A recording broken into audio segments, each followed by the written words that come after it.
We are trying to recruit senior citizens to join the 60 Plus Association. I'm back home in Florida, which is where I grew up, but my adopted home state is Virginia. Our national headquarters is in Arlington, Virginia. The 60 Plus Association is an alternative to the AARP. We have about 7 million supporters all over the nation, about 800,000 here in Florida, a couple 100,000 in Virginia.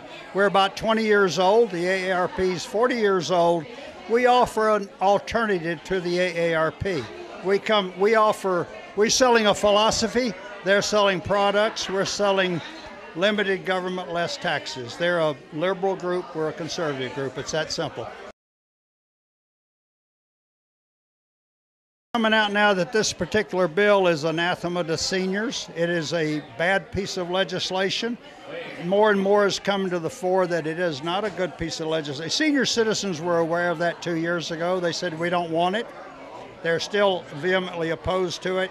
I think we're going to get it repealed and replaced, but there's a lot of work still to do. They right now are cutting out parts of it. The fact is, recently they repealed the Independent Payment Advisory Board, at least in the House of Representatives.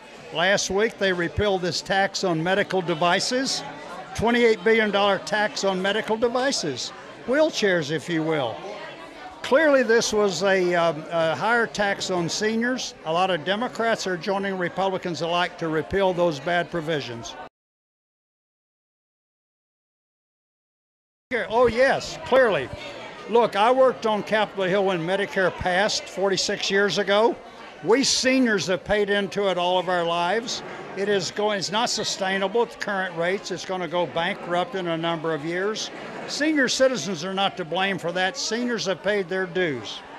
But it's others.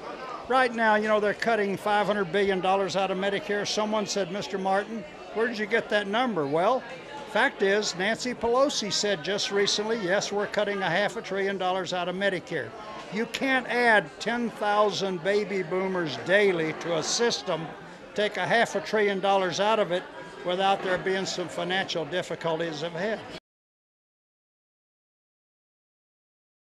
What we're going to do is ask for a new bill to come forth. Whether the Supreme Court approves or disapproves it, we need to replace the current law with a new law. And there's a lot of work ahead, but we would tell the president to do what he said as a candidate. He said, we will hold open meetings. We'll do it on C-SPAN.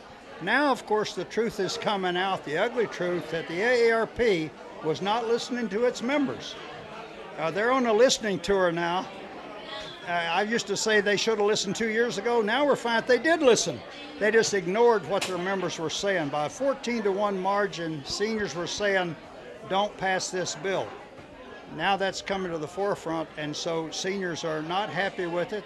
Seniors were ahead of the game 2 years ago. They knew what was in that bill. They didn't like it then. They don't like it right now. It's coming out. The ugly truth is coming out that the benefits really aren't there. It's that simple. We need to start over. It's a 2,700-page bill, 25 pages, the IPAB and the medical devices tax. That's how bad it is. There are other things coming out, and Democrats as well as Republicans are coalescing to say we need to replace it, repeal it, start over, if you will.